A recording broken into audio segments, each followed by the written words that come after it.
YouTube के इस STV channel में मैं आप सबों का फिर से स्वागत करता हूं। आज मैं आप लोगों को सिखाऊंगा इस वीडियो के तहत एमएस ऑफिस में से एमएस एक्सेस को हम कैसे यूज़ करेंगे अपने कंप्यूटर में या अपने डेस्कटॉप में या लैपटॉप में। बहुत सारे लोगों को ये पता नहीं है कि एमएस एक्सेस होता क्या है और एमएस एक्सेस में कैसे डाटा को प्रोसेस करते हैं। बहुत सारे लोगों को पता है एमएस ऑफिस में से एमएस वर्ड, एक्सेल और पावर पॉइंट, लेकिन एमएस एक्सेस बहुत कम लोगों को पता रहता है और वही लोग काम कर पाते हैं जो कंप्यूटर में एक्सपर्ट हो, जिसको एमएस एक्सेस का नॉलेजमेंट हो। अगर आपको बोला जाए कि आपको एमएस एक्सेस में, जैसे यहाँ पर हम लिखे हैं स्टूडेंट्स का role number, name, father's name, ये सब चीज़ जो भी हम प्रोसेस फॉलो किए हैं, हम कैसे फॉलो करते हैं एमएस एक्सेस वही लोग कर पाते हैं जो एक्सपर्ट होते हैं। अगर आपको भी ऐसे लिस्ट बनाना है एमएस एक्सेस के तहत, और एमएस एक्सेस में कैसे डाटा को आप रिकॉर्ड्स करेंगे, ये बहुत ही लॉजिक वाला काम है। इसमें बहुत सारा कंटेंट को आप लिख सकते हैं, बहुत सारा रिकॉर्ड, जैसे हो गया roll number, name, father name, mother's name, ठीक है। और उसी प्रकार से सिटी, स्टेट, ये बहुत दूर तक आगे जाएगा। मेनली अगर आप एमएस वर्ड में इतना बड़ा लैंडस्केप पेज में भी अगर आप बनाएंगे तो वो पॉसिबल नहीं है। यह केवल पॉसिबल है एमएस एक्सेस में और एमएस एक्सेल में, याद रखिएगा, ठीक है। तो अगर एमएस एक्सेस में यही चीज़ को अगर आप प्रोसेस फॉलो करते हैं तो बहुत डिफ़िकल्ट है, क्योंकि इसमें आपको किसकी आवश्यकता पड़ेगी?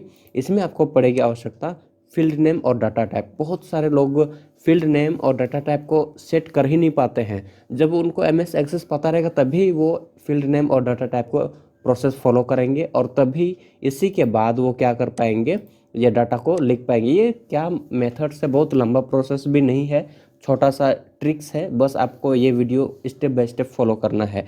मुझे खुशी होगी ये जान के कि आप लोग इस वीडियो को अभी देख रहे हैं। एमएस एक्सेस का ये जो फर्स्ट वीडियो है मेरा, आप देख रहे हैं, क्योंकि मुझे उम्मीद है कि मैं आप लोगों को बेसिक से लेकर के एडवांस तक और कमज़ोर से लेकर एक्सपर्ट तक मैं बनाऊं, ये मेरा ड्रीम है। तो मैं उम्मीद करता हूं कि आप भी एमएस एक्सेस में आप एक्सपर्ट बनना चाहते हैं, और इसके साथ ही साथ आप MS Word, Excel, PowerPoint, ये सब में आप एक्सपर्ट बनना चाहते हैं। तो आप मेरे वीडियो को फॉलो कीजिए, एक एक बाय वन और स्टेप बाय स्टेप देखिए, ठीक है। तो हम शुरू करते हैं डायरेक्ट, टाइम को वेस्ट ना करते हुए चलिए डायरेक्ट वीडियो की ओर।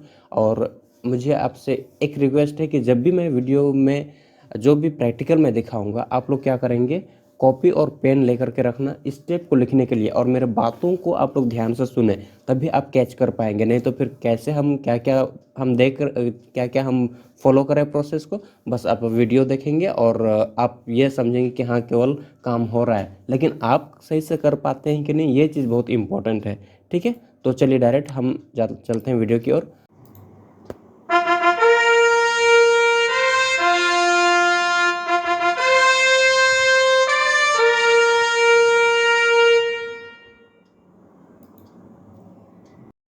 ओके, चलिए तब हम शुरू करते हैं। एमएस ऑफिस जो पार्ट्स है एमएस एक्सेस, उसको हम सबसे पहले यहाँ पर डेस्कटॉप में मैं क्रिएट करता हूँ ताकि आप शुरू से सीख सकें। मैं न्यू में जाऊँगा। न्यू में जाने के बाद यहाँ पर आपको मिलेगा माइक्रोसॉफ्ट ऑफिस एक्सेस 2007 डाटाबेस पर मैं अभी आप लोगों को सिखाऊंगा, ठीक है। फिर यहाँ पर जैसे ये आ जाता है तो आप इसको डबल क्लिक करके ओपन करेंगे, और जैसे इसको आप ओपन करते हैं तो कुछ इस प्रकार का इंटरफेस दिखता है। ये एमएस एक्सेस का डाटाबेस है, लेकिन इसमें हम कैसे डाटा को इनपुट करेंगे, कैसे हम डाटा को रिकॉर्ड्स करेंगे, वो थोड़ा सा सोचने वाली बात है, क्योंकि कुछ भी आप लिखने के लिए यहाँ पर आपको किसी प्रकार का पेजेस नहीं मिलता है। तो याद रखिए, एमएस एक्सेस में आपको डाटाबेस मिलेगा, और वो उसमें हम डाटा को कैसे रिकॉर्ड्स करेंगे, कैसे हम डाटा को एंट्री करेंगे, वो हम सीखेंगे। और इसमें सबसे पहले डाटा को लिखने के लिए क्या चीज़ की आवश्यकता पड़ेगी, वो मैं अभी आप लोगों को बताऊँगा। तो सबसे पहले आपको क्या कहाँ पर जाना होगा, क्रिएट टैब। याद रखिए, कहाँ पर, क्रिएट टैब, पहला ऑप्शन है क्रिएट टैब। अगर आप कॉपी और पेन लेकर के रखे हैं तो आप लिखते जाएं, ठीक है। तो क्रिएट टैब में जैसे आप लोग करते हैं तो शुरुआत में ही आपको मिलेगा टेबल। ये टेबल के माध्यम से ही आप क्या करेंगे, आप अपना डाटाबेस को बना पाएंगे। तो जैसे ही आता है टेबल, टेबल में देखिए कुछ इस प्रकार का कॉलम एंड रो आता है, आपको ये चीज़ देखने को मिलेगा। तो याद रखिए, जैसे आप यहाँ पर आते हैं तो यहाँ पर भी आप कुछ नहीं लिख पाएंगे। स्टेप नंबर 3 में क्या करेंगे, आप सिंपली व्यू में क्लिक करेंगे। देखिए मेरा माउस जहाँ जहाँ जा रहा है वहाँ पर आप क्लिक करेंगे, ठीक है। तो व्यू में जैसे आप ओके करेंगे तो यहाँ पर आपको पूछेगा design view, data sheet view में इसी को कहते हैं डाटा शीट व्यू, लेकिन डिजाइन व्यू में ओके करना है। डिजाइन व्यू में जैसे आप ओके करते हैं तो अक्सर जब भी हम एमएस ऑफिस में, एमएस वर्ड हो, एक्सेल हो, पावर पॉइंट हो, सबसे पहले हम क्या करते हैं, डाटा को लिखते हैं, बाद में हम सेव करते हैं।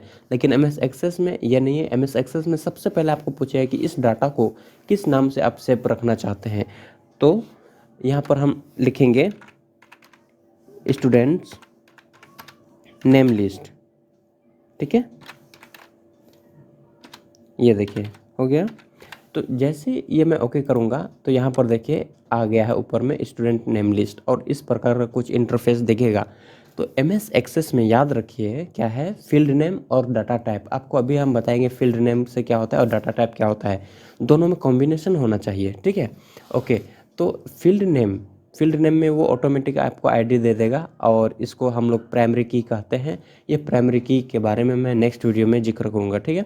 फील्ड नेम का मतलब होता है हेडिंग, जैसे कि आप लिखेंगे serial number, student name, father's name, mother's name, city, state, pin code, है कि नहीं, ये सब होता है। जो आप लिखेंगे उसको कहते हैं फील्ड नेम। अच्छा, डाटा टाइप कौन सा है, डाटा टाइप मतलब इसी से संबंधित रहेगा। जैसे कि अगर नाम आप लिखते हैं तो उसको टेक्स्ट रखना है, अगर फ़ोन नंबर लिखते हैं तो उसको नंबर रखना है, ठीक है। अभी मैं आपको करके दिखाता हूँ। यहाँ पर हम लिखेंगे स्टूडेंट नेम, तो मैं यहाँ पर लिखता हूँ ओनली नेम, ठीक है। और जैसे हम टैब बटन प्रेस करेंगे तो ये नोटिस आएगा, इसको सिंपली आप ओके कीजिए, कोई दिक्कत नहीं है। तो ये टेक्स्ट रहेगा, ठीक है। इसके बाद यहाँ पर मैं लिखूँगा फादर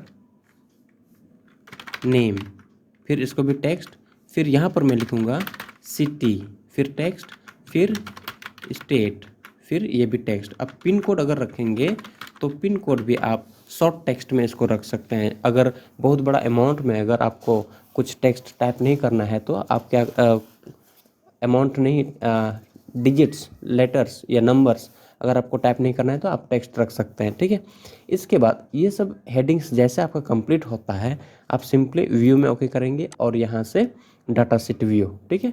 जैसे आप डाटा शीट व्यू में ओके करेंगे, आपको पूछेगा do you want to save the table now, yes, simply आप यस कर दीजिएगा। इसको ये देखिए, आपका जो हेडिंग था फील्ड नेम में, name, father's name, city, state, pin code, ये यहाँ पर ऊपर में आ गया है, ठीक है। इसको क्या कहते हैं, हेडिंग्स में ही, हेडिंग्स को ही हम क्या कहते हैं, फील्ड नेम। अगर देखने के लिए डिजाइन व्यू, और यहाँ पर देखिए है ना फील्ड नेम, कॉपी में लिख करके रखना। जब तक आप फील्ड नेम और डाटा टाइप को कंप्लीट नहीं करेंगे तब तक आप व्यू में जाके डाटा शीट में आप कोई भी डाटा को इंटर नहीं कर सकते हैं, ठीक है। तो यहाँ पर मैं लिखूँगा स्टूडेंट्स नेम, आईडी नंबर को सिंपली आप स्किप करेंगे, कुछ मत कीजिए, वो खुद वो आपको जनरेट करके देगा। इसके बाद यहाँ पर मैं लिखूँगा जैसे स्टूडेंट्स का कोई भी नाम, जैसे संतोष, उसका father's name mister Rohan, city उसका Lucknow, state UP, pin code भी आप डाल सकते हैं, ठीक है। ये इस प्रकार से कोई भी आप इनपुट कर सकते हैं। नेक्स्ट देखिए यहाँ पर आ गया है, ठीक है। तो ये हो गया राहुल, उसका फिर देखना मिस्टर पवन, आलमबाग, यूपी, और इसी प्रकार से आप अभी सरलता से कर सकते हैं, ठीक है। तो ये हुआ कि आप एमएस एक्सेस में आप कितना सुंदर तरीके से आप डाटा को प्रोसेस कर पाएंगे। जो मैं स्टेप आपको बताया हूँ वही स्टेप को आपको फॉलो करना है, तभी आपका ये चीज़ सक्सेस होगा। इसके बाद जैसे कि मैं यहाँ पर एक जन का नाम और इनपुट कर देता हूँ,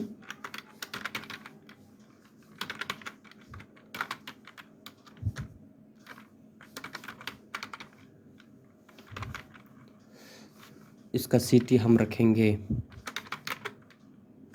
आगरा, स्टेट यूपी, और इसका भी पिन कोड याद रखें हमेशा 6 डिजिट का होता है। तो इस प्रकार से जैसे आप कंप्लीट करते हैं, इसी प्रकार से ये डाटा को इनपुट कैसे हम करते हैं आप स्टेप देख लिए हैं, ठीक है। सिंपली आप इसको क्या कर सकते हैं, अभी ये पहले ही हम लोग सेव कर चुके हैं, याद रहे, तो इसमें आपको सेव करने की ज़रूरत नहीं है, सिंपल आप इधर से क्लोज कर सकते हैं। और ये हो गया कि आपका एक डाटा बन के तैयार हो गया। किस नाम से? वो यहाँ पर शो हो रहा है स्टूडेंट्स नेम लिस्ट के नाम से, ठीक है। अगर आप इसमें डबल क्लिक करते हैं या तो फिर इसको माउस का राइट क्लिक करके अगर आप ओपन करते हैं तो ये वाला डाटा आपको मिलता है। अगर इसका प्रिंट आउट हम लोग लेते हैं तो कैसे दिखता है, इसका आउटलुक हम लोग देखेंगे। सिंपली आप ऑफिस बटन में जाएंगे, है ना। इसके बाद प्रिंट है, प्रिंट प्रीव्यू है, और यहाँ से आप प्रिंट प्रीव्यू देख सकते हैं। जूम करके यहाँ पर मेरे माउस के कर्सर को देखिए, जूम का साइज मैं यहाँ से बढ़ा रहा हूँ। अदरवाइज़ आप ऊपर से भी बढ़ा सकते हैं, ठीक है। जूम यहाँ से भी आप बढ़ा सकते हैं। तो यहाँ पर देखिए एक लिस्ट आ गया है स्टूडेंट्स नेम लिस्ट, और इसको मैं हल्का सा और जूम करके दिखाता हूँ। ये देखिए A4 साइज पेपर में एकदम सुंदर तरीके से आएगा, ठीक है। स्टूडेंट नेम लिस्ट यहाँ पर ऊपर में ही आ गया है, डेट भी यहाँ पर दिखाया जा रहा है, ठीक है। और ये सब पूरा हेडिंग्स के साथ पूरा इनपुट डाटा जो भी आप इनपुट किए हैं वो आपको शो हो रहा है। तो इस प्रकार से आप क्या कर पाएंगे, डाटा को बना पाएंगे सरलता से, ठीक है। ओके, तो फिर से ये तो मेरा कंप्लीट हो गया। इसी प्रकार से मैं नेक्स्ट वीडियो में बहुत जल्द आप लोगों के साथ लाऊंगा MS एक्सेस का दूसरा पार्ट, ठीक है। तब तक आप मेरे वीडियो में बने रहिए। अगर ये वीडियो आपको, इस वीडियो में आपको कुछ सीखने को मिला है तो आप क्या करेंगे, लाइक शेयर एंड सब्सक्राइब कीजिए, और साथ ही साथ अपने फ्रेंड्स को भी शेयर कीजिए ताकि वो भी MS एक्सेस का नया टॉपिक्स और शुरू से वो सीख सके, ठीक है। ओके, हम लोग फिर मिलेंगे बहुत जल्द नए वीडियो के साथ। तब तक के लिए बाय।